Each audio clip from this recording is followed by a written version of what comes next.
lot about sports, but I can drink a lot of beer. My motto is simple: C's get degrees. Need a long, inappropriate hug? I'm your man. I think I'm smarter than you, because I probably am. Howard Collins for box score.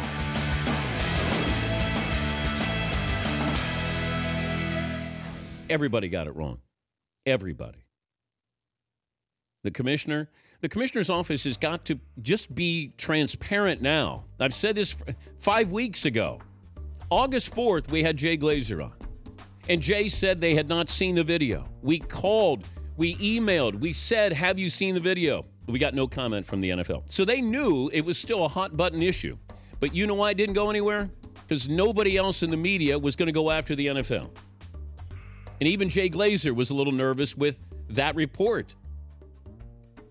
Nobody went after him. Everybody assumed the NFL was going to see the video. So 5 weeks later, here we are. The NFL still in the hot seat. Terrible day yesterday for the NFL. Terrible. Hello and welcome to the Box Score. Thanks for joining us. I'm Brock in Los Angeles, joined by the Danettes out in Milford, Connecticut. This Ray Rice story is ginormous right now, dominating the news cycle. DP very passionate on his take this morning. Fritzy, at what point do you guys know just to lay out and let the boss make his point?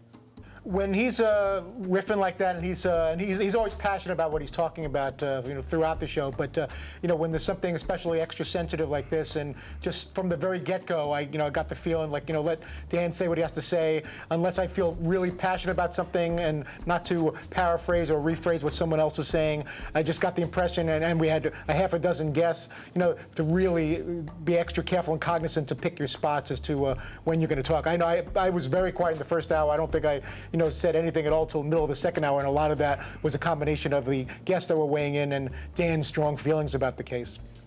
You could tell, actually, right from the minute he walked in today, that Dan was in a mood, he seemed pretty down and real serious, and you could tell that a lot was on his mind, and, he didn't really share a lot of his thoughts about the Ray Rice story until he hit the air with us. And so that's, usually when he's quiet and you could tell he's not really joking around with us, messing around, that he's going to go at it pretty hard. Yeah, like Seton said, it's kind of like Dan means business.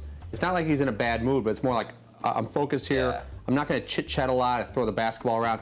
What he'll do is, usually during our morning meeting, he'll listen to us, and that's our time to talk, and he'll take little things, like Seton mentioned something and he used it in his morning monologue, someone else mentioned something, and he'll take little pieces of what we have to say, but he's got a lot to say himself, and the best thing to do is literally keep an eye on him, but stay out of the way. Yeah, and it's a serious story, and the video is driving this story, and Dan compared this video to another video some 20 years ago that stirred some controversy. If you remember the Rodney King video, you have incidents of police brutality. Guys get beaten all the time. But you saw that Rodney King video and you just stopped, and you couldn't speak. But we dissected every part of that Rodney King video. But you hear stories, but you saw a story. Domestic violence, we hear it all the time. Now we saw it. Then all of a sudden it became real. Yeah, that was certainly a powerful image to bring back, the Rodney King video. I mean, I remember that really well, and how that just took over, it seemed like everybody's life, really. I mean, what a story that was. And yeah, this video certainly seems to have the same effect anyway. And I guess in both cases, I think it's good that the issues are brought to the forefront and we could look at them more of the societal impact. And this is a little narrow with the NFL, but certainly in the case of Rodney King and now with Ray Rice, and both of the issues that are brought to the forefront, both of them are very serious and need to be talked about. So I think it's funny too, because both bring up, what if there was no video? Mm-hmm. How many times had there been police brutality in LA that hadn't discovered how much, I mean, the millions of cases of domestic violence that aren't on videotape. Mm-hmm. It just, I think there's something, maybe unfair is not the right word, there's something wrong about that we need the video, but that doesn't, what Seton said is totally true.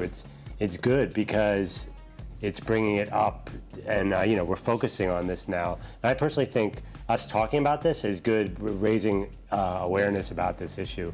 It certainly made me think about domestic violence a lot more, and I found myself Googling a lot of different things and facts and stories and trying to educate myself for today's show, which is, you know, that's one thing sports does. It does bring up these really raw social issues in a way that you don't, you know, you don't really, you just, all the news I tend to put blinders on, but when it comes to the sports, I'm like, wow, this is a real serious issue.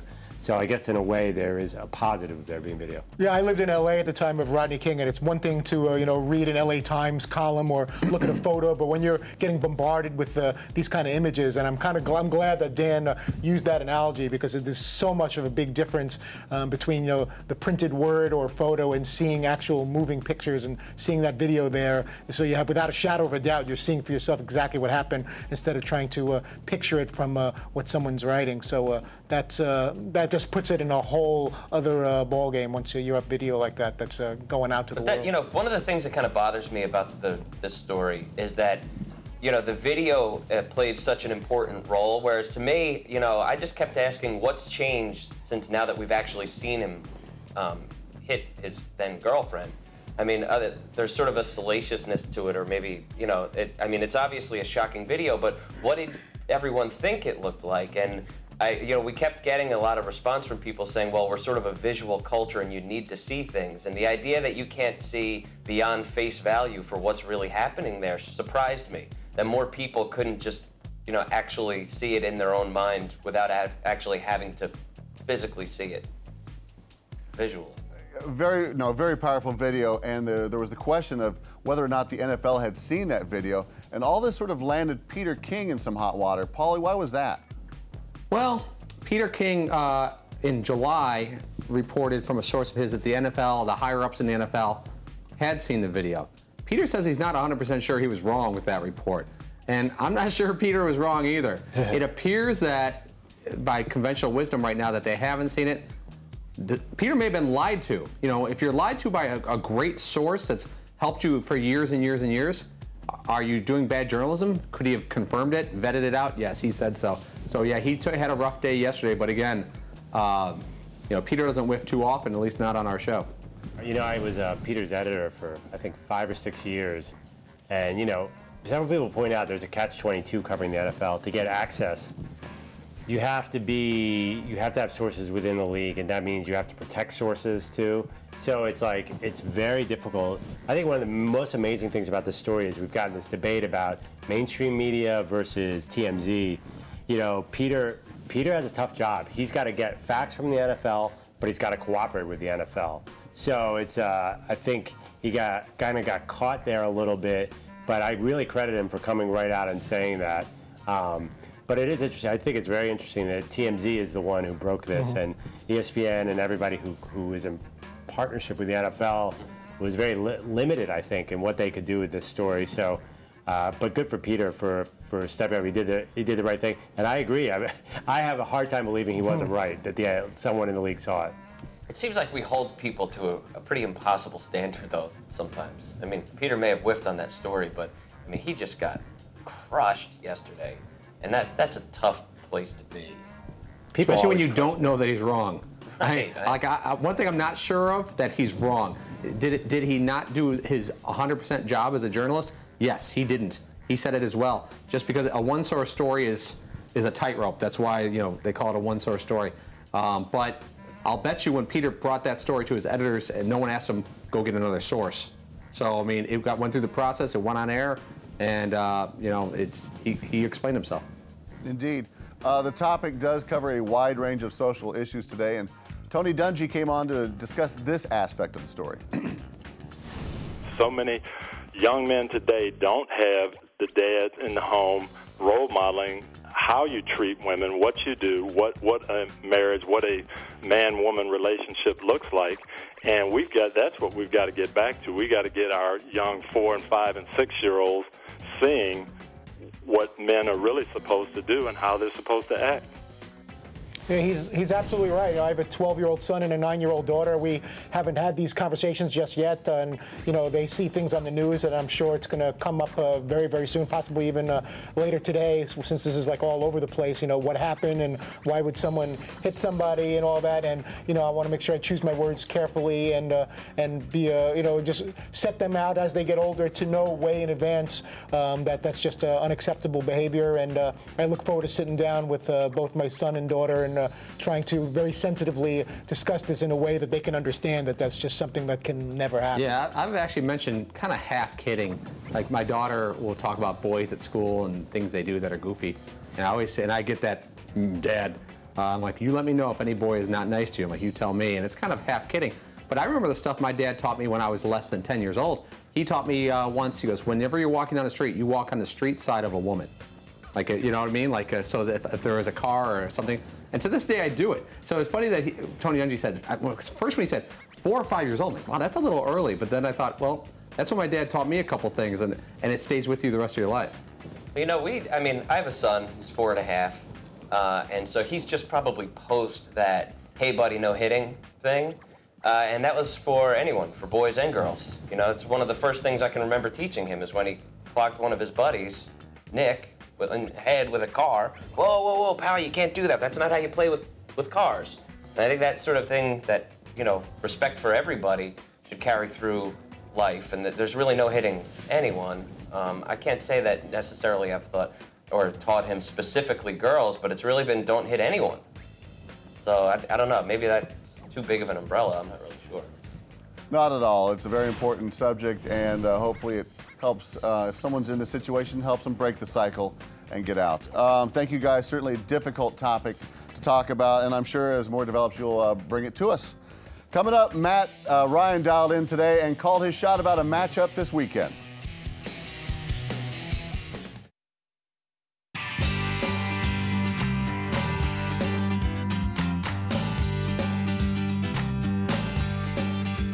What's going on, everybody? I'm Donnie Jones from DirecTV's Fantasy Zone channel. Make sure you check out every Sunday, all day long, DirecTV channel 704. We're going to be telling you everything, but before we get to that, let's check out the box score.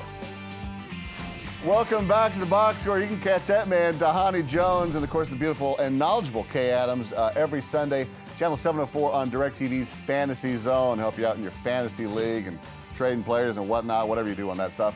Matt Ryan was a stud for fantasy football players. I hope you had him on your team, got some points. But he came on today and made some bold predictions regarding some college football. BC USC. Be an analyst here. What's going to happen in this game? Well, you know what? We got to pull the upset. Obviously USC. Wait, are you calling the upset? Start. Great win they had last week versus Stanford. We had a tough loss versus Pitt this past Friday night. So. We got our work cut out for us, but I think if we can run the ball, it's going to be big for us. If we can run the ball, maybe we'll have a chance. Are you calling the upset? Of course. I got to go out there on a limb and support my school and call the upset.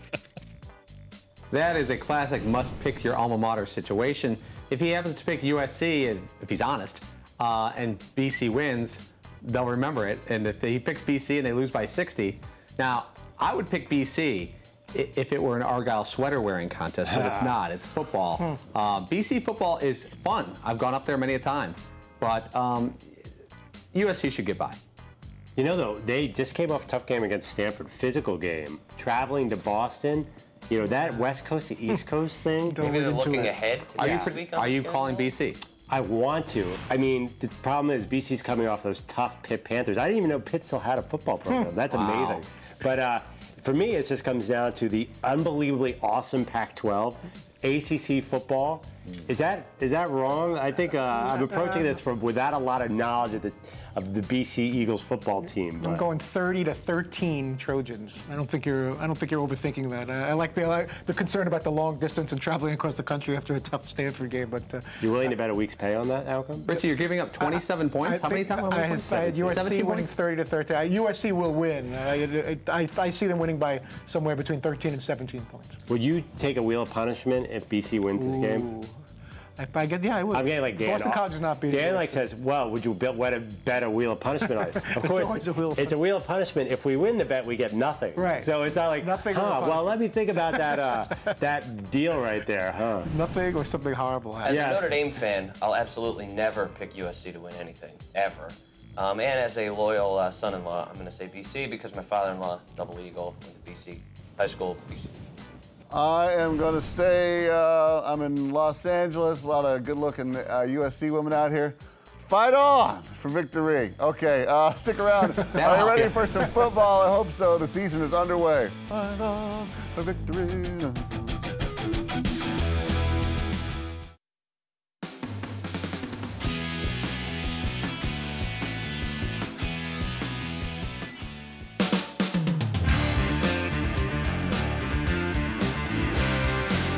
Well, it's a brand new season. There's only one thing to do. Why kick off with one when we can play two? We'll start out with this one. Trust me, I ain't lying. With Big Blue in Detroit, someone will be crying.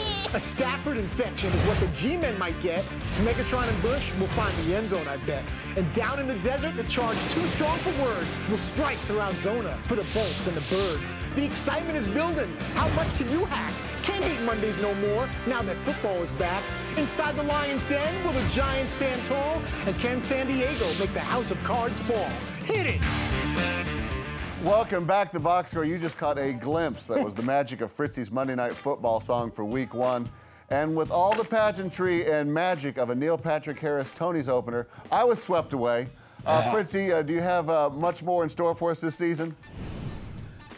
A lot more. We're always looking for new creative things to do video-wise. You know, the guys always encourage me to push the envelope with the words. I'm trying to mix things up so it's not some of the same rhymes. And, you know, you'll still get the play on words with the team names and the player names. But I know the guys like when it's, you know, a little bit raunchy, a little bit dirty, just short of FCC violations. So we'll continue to push the envelope and see what creative things we can do to make each week a little bit better than the one before. I'm curious. That seemed like a shirt from last year. What happened to the wardrobe budget? Because you blew out the budget last year with all those shirts from the Western store. Yeah, I think the budget, I think that was kind of a 4-year deal where the shirts that I got last year need to last over the next couple of years. I may mix in the old black and white one from a couple of years back that I literally wore every single week. Are you accusing Brock of taking all the money for the You know what? I didn't want to name names, the budget? but He's some all of it. some people had to get paid. Say about those accusations? I'm wearing a lot of the same. We're really going to do shirts. the Monday Night Football song for 4 more years. As long as I'm wanted, I enjoy doing the Monday Night Football songs. These guys may get sick of it after a while, but hopefully we'll keep it fresh enough where it'll continue to be a mainstay during the football season. Okay, well, just as a reveal, I'm wearing the same shirt that I did last week and the week before and the week before. Okay, we will enjoy as the hits keep on coming on out on your Monday Night Football song. But since it is the beginning of the Monday Night Football season, we thought we'd have a little pop quiz, and we'll do it Monday Night Football style. Road buddies can share answers, and yes, there are steals on this one. Our first question is for the back row. What year did Monday Night Football debut? I thought I saw something that said 45th anniversary. I thought it started in 71, but let's go with what you said, 69. Okay. We're going to say 1969. That is incorrect. Front row, you can steal this. 1970. You are absolutely correct. It is 1970. Wow. We said Look 69. at you. We got it with 70. To the front row. Depends when the first year starts for 45. We don't get half credit for saying 45th anniversary. No. Which franchise has the most victories on Monday Night Football? Oh, man. With a lot of years they weren't in it. Okay. All right. Steelers are... I'm going to go with your Dallas Cowboys. I'm sorry, that is incorrect. Back row, you can steal this. Are we allowed to steal? Go for it. We're going to take a stab with the San Francisco 49ers. Oh, that's a good one. McLovin, you are absolutely correct. San Francisco 49ers. Wow, that was impressive. Good guess. Well done, Andrew. You had no idea. Wow. We stay with the back row. Which franchise has had the highest scoring output in a single game on Monday Night Football? Yeah, I'm going to... I love the game where Earl Campbell runs over the other team. Miami. But that's not it. We're going to go with the Colts. Sorry, you were incorrect. Front row, you can steal. Brock, what color uniforms do they wear? Just do it. We're going to go with the St. Louis, not Los Angeles Rams. Okay, that's incorrect. Correct answer is Philadelphia Eagles. 59 points. Where are you? Half a fan. Front row, one more here. We are treated to Fritzy's Monday Night Football song because Hank Williams Jr. was dropped by ESPN. What year did they drop Hank and all of his rowdy friends? Oh, it was just right. 2 years or 3? 2 or 3. We were in this building when it happened, so that means it's within 3 years. I'm gonna say 2011. Paul Paps, you are correct. 2011. Nice. Eat it. Bonus question. Both rows get a shot here. People are eating it here. How many ties have there been on Monday Night Football? Back row, your guess. How many ties? How many what? How many ties? How many ties on Monday Night Football? Ties as in a necktie? The fact that he's asking this question, I want to say it's a trick. 0. Oh, we think it's a trick question. 0. Say no ties. Front row, your guess.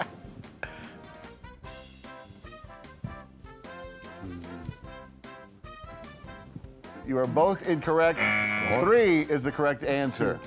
Ooh.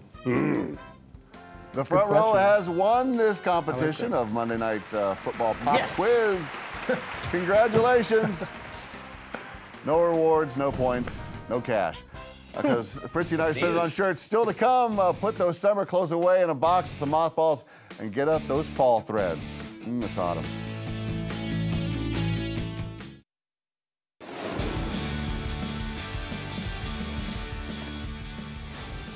Welcome back to the Box Score. Last call here at the Box Score bar. Summer is nearly over and fall is upon us. And Paulie, you're starting to break out some of the fall threads. Can you give us a preview of what's in store for us? Surely, broccoli. Some oranges, a lot of browns, maybe a mustard color once in a while to spice things up. Autumnal. Think if you look up and see a tree in October, think of me. We've started corduroy watch here in the studio, and we're all really excited. That being said, this is kind of last call for summer hybrid outfits, going with a blue and tan. Now, once tomorrow, we're all in. That's got more of a dockside feel to it. Sure. We're sailing. Well said. Apple picking. Well said. The boss took notice today and wanted to make sure you didn't want to break one crucial rule as we bring you a Box Score exclusive. Can you wear white after Labor Day? These are tan. Very creamy tan. That's a great point, Dan. Now, that being said, you're wearing a white shirt. Yeah, but well, it's only never, white pants. It's white Yes, pants. white pants. You're right. Come on, Paul. You're better than that. Are these white? I'll let you make the call. They're whiter. They're transitional pants. They're transitioning from summer to fall. If you were at a paint store, what section would those be found? Beige. The beige section? Yep. That's the whitest outfit I've ever seen. You would know. Wow. You would know. By the way, I mean, can we all state the obvious here? Paulie's not wearing socks, which is very summery. Yeah. Right. You're in full-on summer mode. I mean, if you were wearing socks, then maybe I would give it to you, but you really can't. You're tell. changing the topic. Are these pants white, McLovin? Yes or no?